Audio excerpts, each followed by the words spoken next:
Electricast.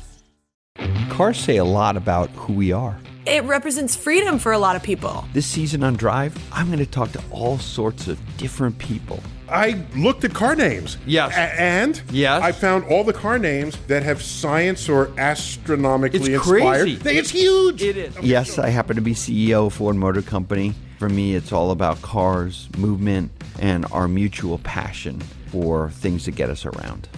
This is Drive, and I'm Jim Farley. This episode is brought to you by Paramount Plus. Ewan McGregor stars as Count Alexander Rostov in A Gentleman in Moscow, the new limited series based on the best-selling novel. Stream it on March 29th with the Paramount Plus with Showtime plan. Visit ParamountPlus.com to try it free. Hold on to your butts.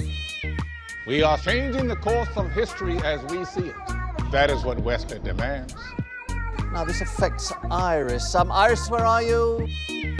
What you feel only matters to you. I do not entertain hypotheticals. The world as it is vexing enough. Iris, I have a tip for you. Don't take drugs! Or whatever movies with Wesley and Iris. What up, and welcome to Halloween 2023 here at Or Whatever Movies. I'm your co-host, Iris, and I'm here with my older brother, Wesley. I don't know what that was. That was like demonic Sean Connery. That's exactly what I was going to say. Today we're talking a movie from 2023 available on Max. Take it away, Wes. Evil Dead Rise.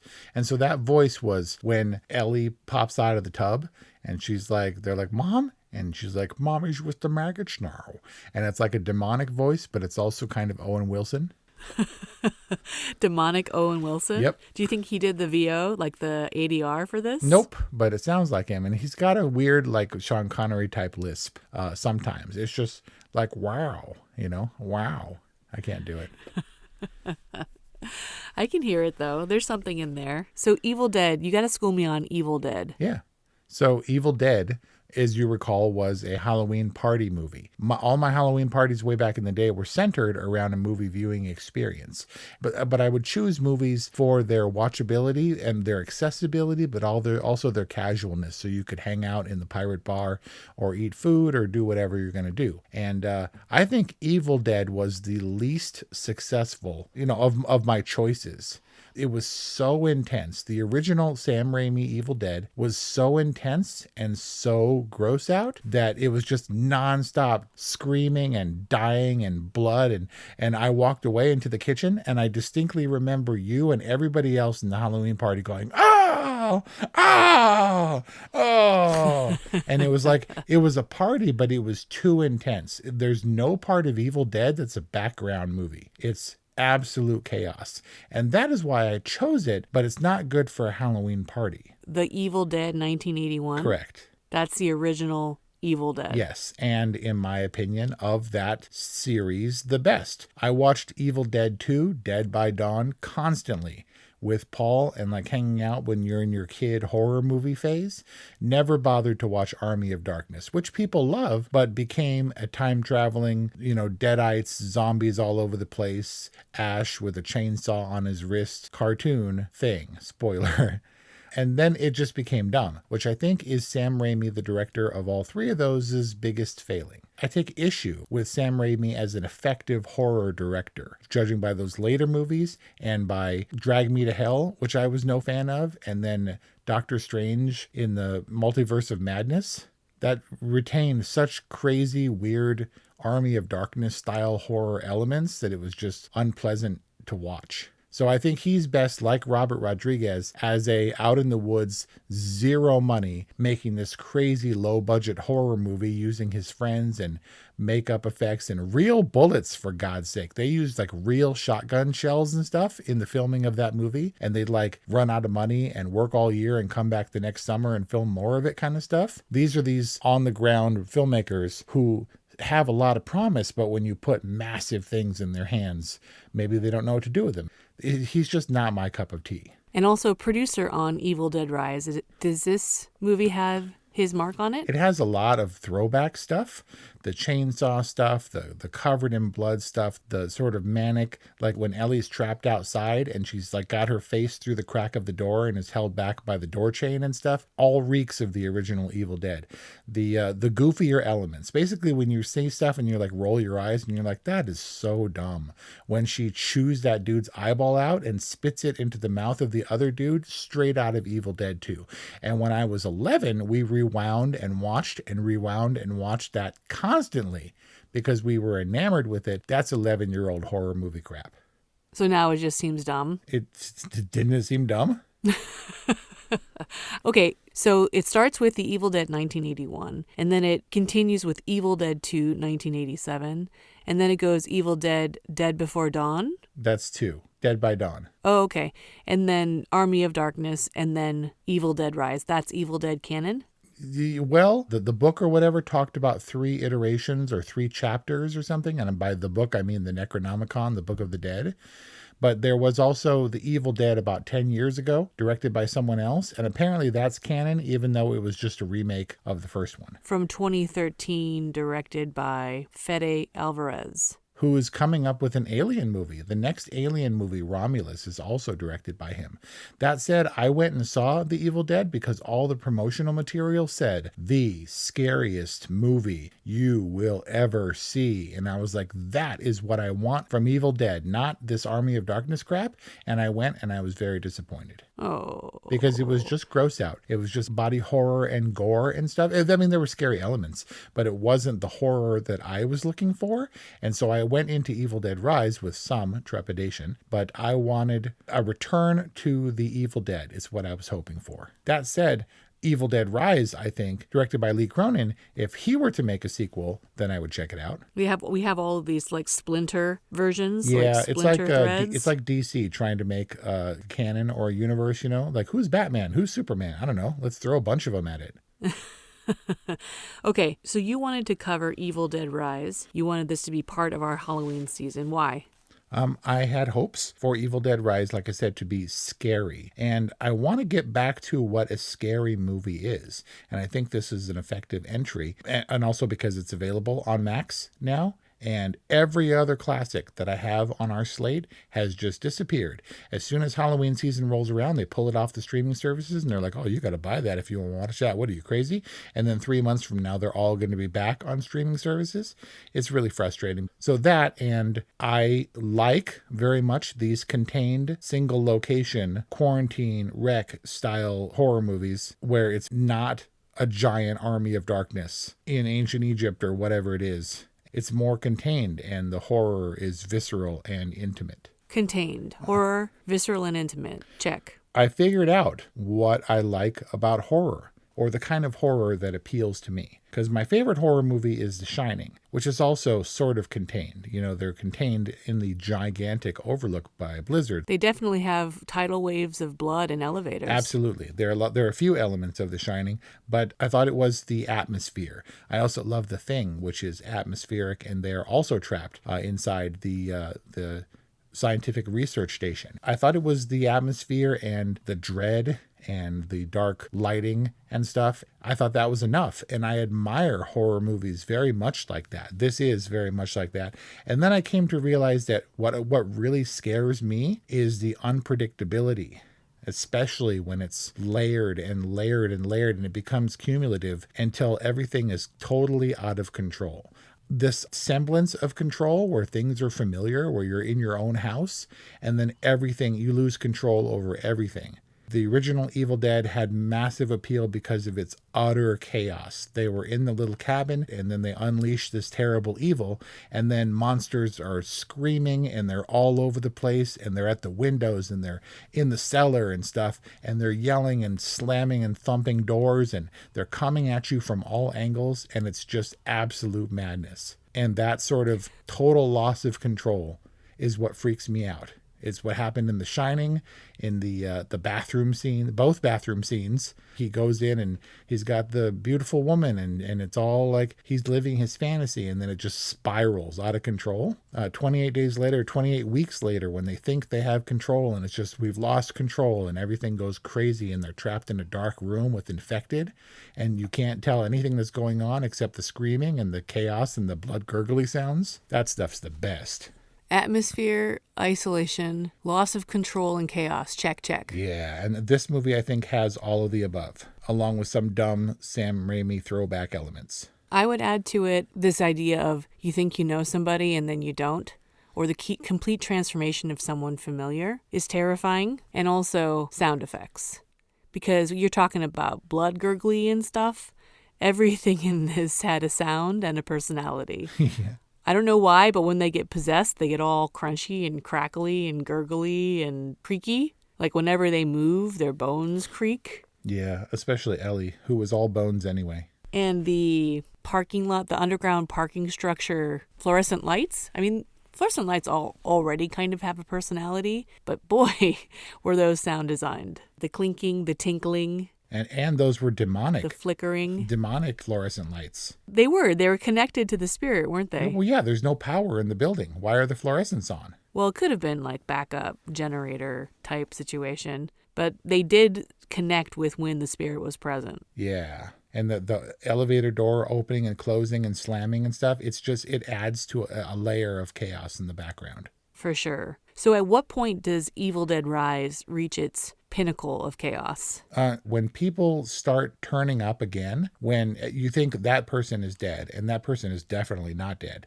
I think it's probably when Ellie is trapped outside and she's screaming into the peek hole. And I love the little one angle play that's being acted out outside, where she crosses the peek hole and someone shoots her, and then she like crosses the screen and they're all mangled and the light flies all over the place.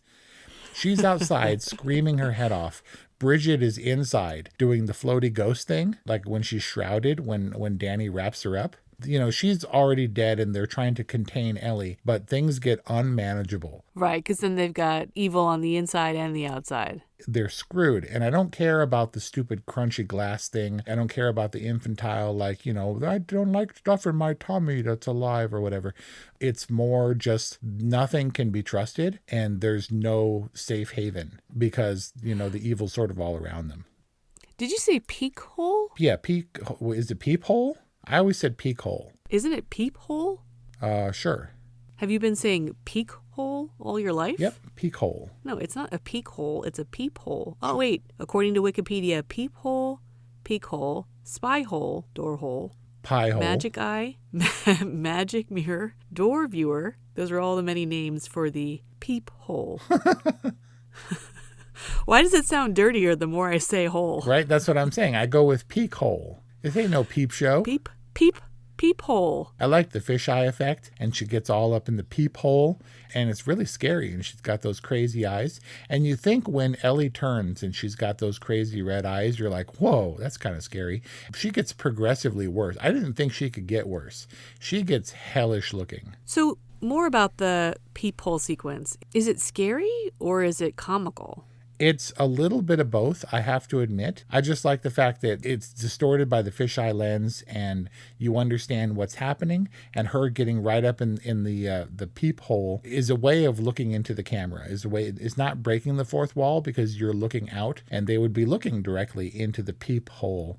But it's got that element of her looking directly at you, which is freaky. Okay, because I definitely had some hair-raising tingles up the back of my neck moments in this, but it wasn't during that. That I found to be kind of like commedia dell'arte funny. Yeah, there are elements of that for sure. That's okay. We're under control, and the inside is our safe haven, and we got to fortify our position and blah blah blah. And then frickin' Bridget goes up and does a haunting in the apartment. The daughter. Yeah. When the daughter gets so. Why does Bridget get possessed? Is it because of the tattoo cut on her cheek? Yep. I mean, she puts the tattoo in her head. Ellie does. And then she grinds it into her cheek. So I guess the blood. But Auntie Beth and the little girl, Cassie, they don't get blood inside of they don't have cuts or have blood get inside of them somehow? I mean, they're literally covered in blood. Yeah, in the same way that Danny gets the knife, a couple of knife wounds, presumably tainted with Bridget's blood. No, because he stabs her with the knife through the sheet, and then she stabs him twice, and then he's a deadite. Is the official name, by the way. Also shows up in Cabin in the Woods. Of all the many iterations of horror things that can come after you in the cabin in order to orchestrate the sacrifice to the ancients, deadites is on that board. I mean, I imagine there's a whole lore, right? You mentioned the Necrominico. What did you call it? Necronomicon. They don't even say that in Evil Dead Rise. Is that just assumed? No, they say the Book of the Dead in the recording, but that is just assumed because it is Evil Dead lore. The Necronomicon shows up. It doesn't quite look like the one that I recall in the Evil Dead Rise with the teeth, but they issued an Evil Dead 2, I think, deluxe edition on DVD, and the snap case is all gross and leathery like the Book of the Dead and has like a face on it, and I was like, that is the lamest, grossest thing I've ever seen for a DVD. I guarantee you a bunch of people bought it and have it on their shelf. It's supposed to be cured human flesh? Yeah. So gross. And they unlocked it when Danny poked himself and dripped blood on it. So is that also lore that you have to feed the book blood before it will open up to you? I don't know. I don't remember. Honestly, the last time I watched The Evil Dead, which is so laughably bad, like it looks like a student film, which is basically what it was. Like grease paint and white eyeball contact lenses. There's a shot that I clearly remember in The Evil Dead of like a moon, like a moonrise or whatever, and the moon is in the corner, and you can tell that it's a cutout plastic cell with a moon graphic on it put in the corner of this stock. It's like a little cutout of the moon that they inserted for the shot. It's so cheesy and so shoestring. It's unbelievable. And that's its strength, is how massively effective and unsettling. Maybe not scary like in the conventional sense, at least what we regard as a horror film now, but Evil Dead is almost too unsettling to watch on a regular basis for me, who's a horror fan. Hey, it's Kaylee Cuoco for Priceline. Ready to go to your happy place for a happy price? Well, why didn't you say so? Just download the Priceline app right now and save up to 60% on hotels. So whether it's Cousin Kevin's Kazoo Concert in Kansas City, go Kevin, or Becky's Bachelorette Bash in Bermuda, you never have to miss a trip ever again. So download the Priceline app today. Your savings are waiting. Go to your happy place for a happy price. Go to your happy price, Priceline. Life is hard, but finding a really great podcast makes the days go by so much easier. Hi, my name is Blue Telusma. I'm a writer, an emotional intelligence coach, and the host of Humanize with Blue Telusma, a podcast where we believe that when you humanize everyone in the room, a great conversation is almost guaranteed. Join us every week here on Electricast as me and my guest co-hosts unpack big topics and interview even bigger personalities with a sense of humor and a dash of mischief. If you're looking for a new best friend in your head, we've got you covered. Electricast. So this actually scared you? I had that excited. This jazzed me up, man. And it devolves into a standard, fight scene at the end in the basement parking lot, underground parking lot with the big bad main villain or whatever. And then it's dumb and it's gory and stuff. And they were really still hitting after she becomes the Rat King.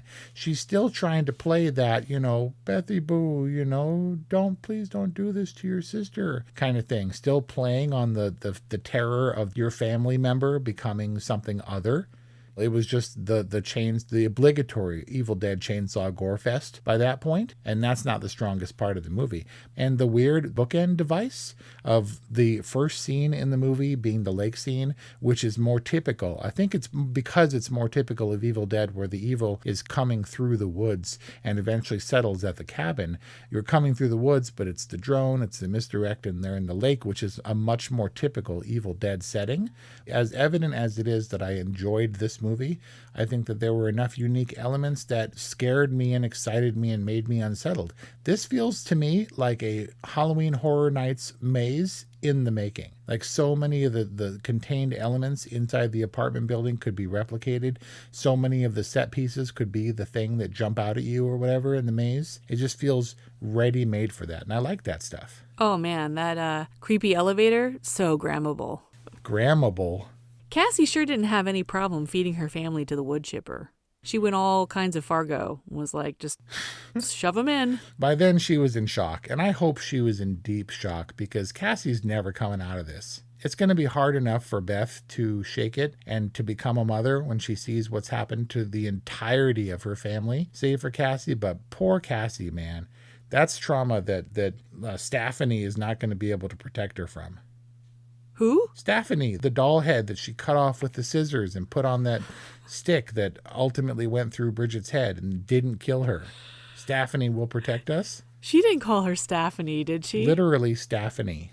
Are you sure it wasn't Stephanie and you're adding your own twist to it? Did you not watch this with subtitles? I did. Stephanie. They broke Stephanie, right? It was broken in half? Yeah, and then went through. They broke her when they were playing, and then the sharp end went through Bridget's head later. Right, and you knew that was someone was going to be impaled on that at some point. But I also thought Stephanie, in some weird way, like a talisman, would save them. Not at all. I definitely thought that when Bridget was flying towards Cassie, that Cassie was going to like hold up the doll, and then Bridget was going to get scared and fly away. No way. Nope, she had to get impaled. Yeah, so there were the wonky rules. Like Ellie could fly and jump out of the bathtub and cling to the walls, and she could climb down the walls when she goes through the cat vents, and she could fall into the boiling bathtub, and the bathtub could boil, and she could pull people around when she was outside the peephole, but she couldn't turn the deadbolt. And Bridget could withstand knife wounds,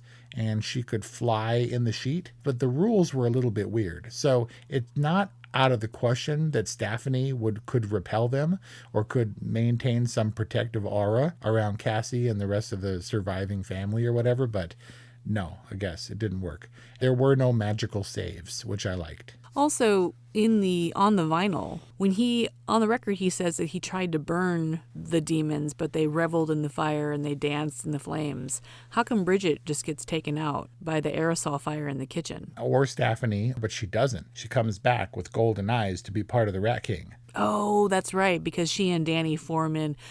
What is this Rat King reference? Is that lore? Yeah, so we saw the Rat King in Peninsula, a Train to Busan movie. And the Rat King I learned about because it originated for me in the Last of Us game, where rats in real life, their tails get all entangled and they form this giant ball of squirming like rabies or something.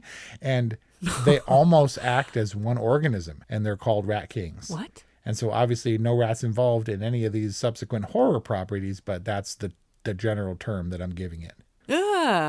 This is a real life phenomenon? Yeah, I've never seen one, obviously, and I don't know how much they act in accord or whatever, but it's definitely a thing. This is horror beyond anything in Right? Evil Dead Rise. Oh my God! Did you just Google Rat King?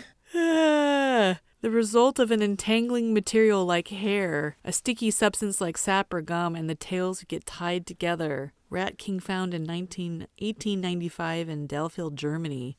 Now in the museum, the Zoological Museum in Strasbourg. Wait a minute. The original Rat King is in a museum? That thing's definitely coming back to life. I'm never going to Strasbourg. What? A similar phenomenon with squirrels has been observed. Oh, man. Well, squirrels, if those tails get gummy, man, that's a lot of hair fibers and fur fibers intertwining. You'd never get out of that. That'd be like a matted mess of rabies. In some cases, the squirrel kings have been found alive. Man. Veterinarians have had to separate them as the squirrels could potentially starve or be eaten by a predator. A squirrel king of 6 squirrels stuck together with pine sap was found in Saskatchewan, Canada in June 2013. All alive? Yeah, it looks like they were alive. It sometimes suffers in the execution, depending on the budget. Mostly they wheel it out, like literally, it's on wheels almost looking, and they're like writhing heads and hands and legs all sticking out.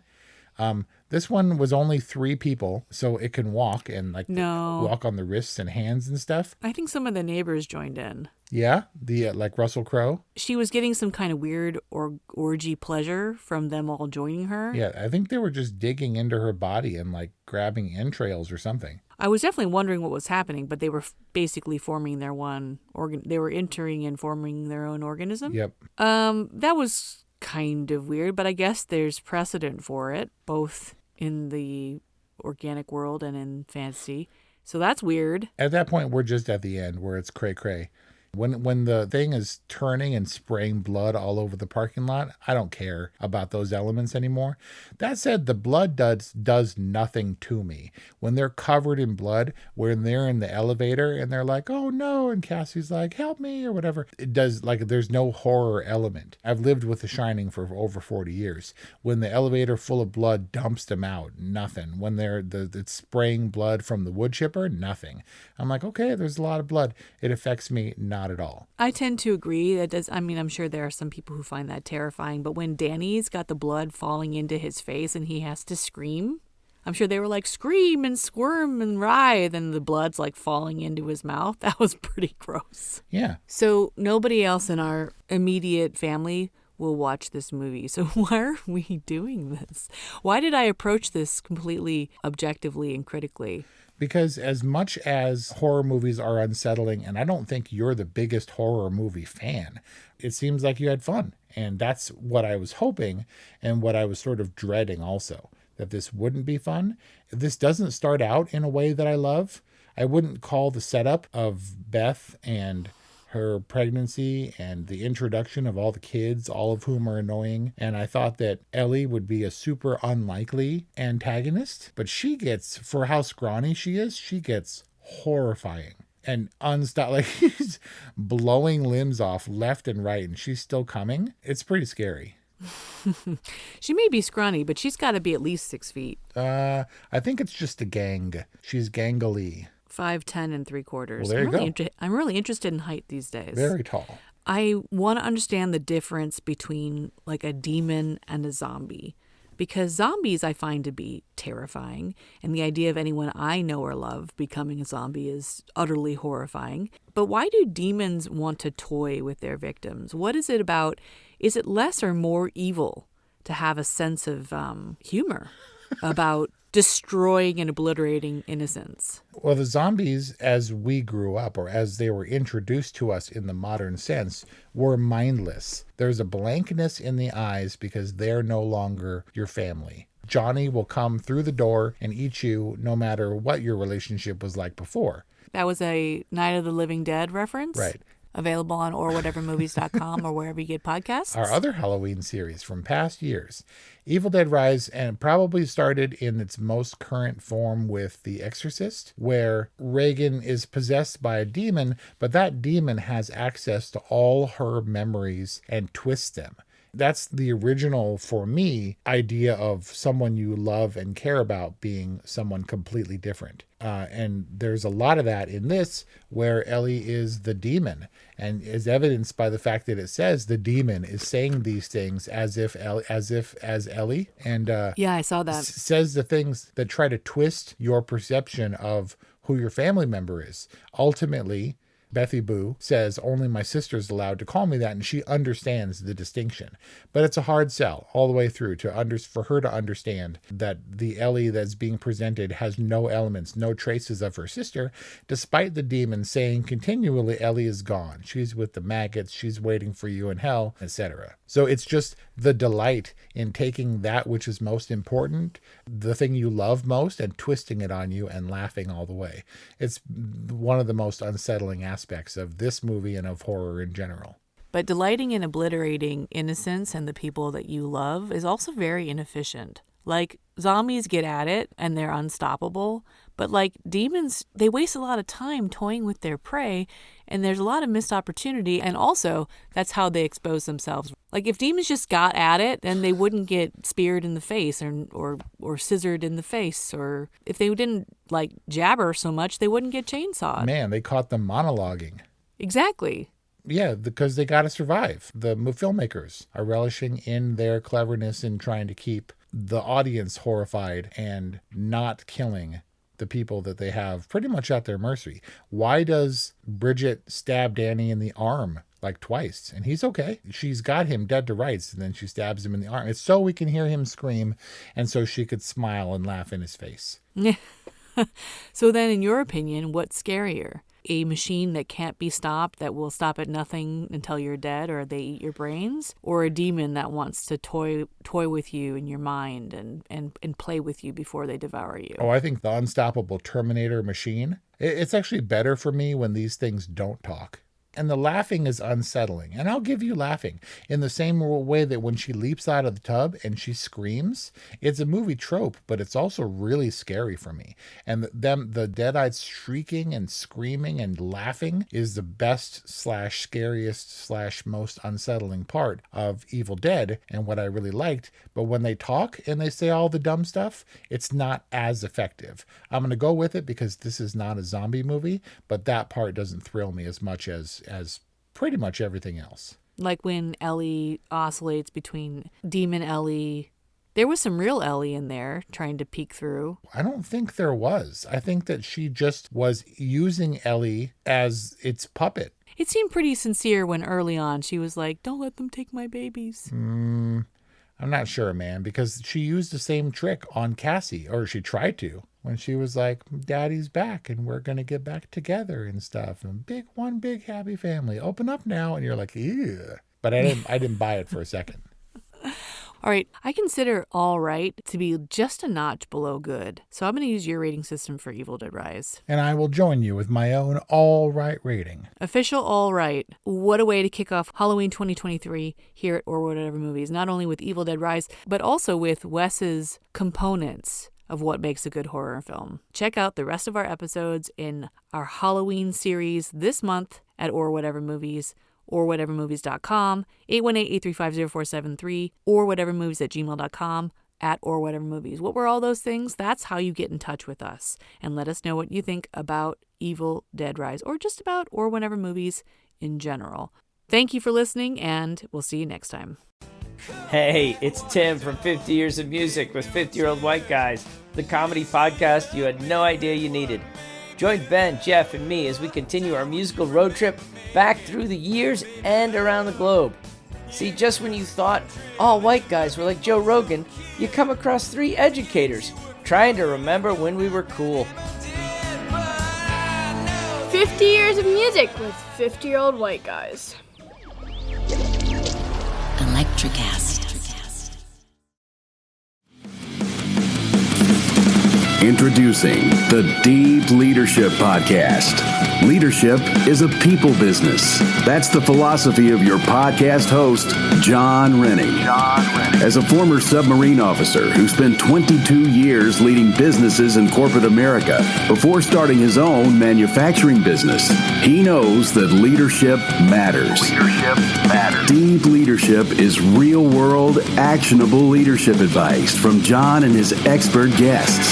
Become a leader worth following. Subscribe today. Electricast.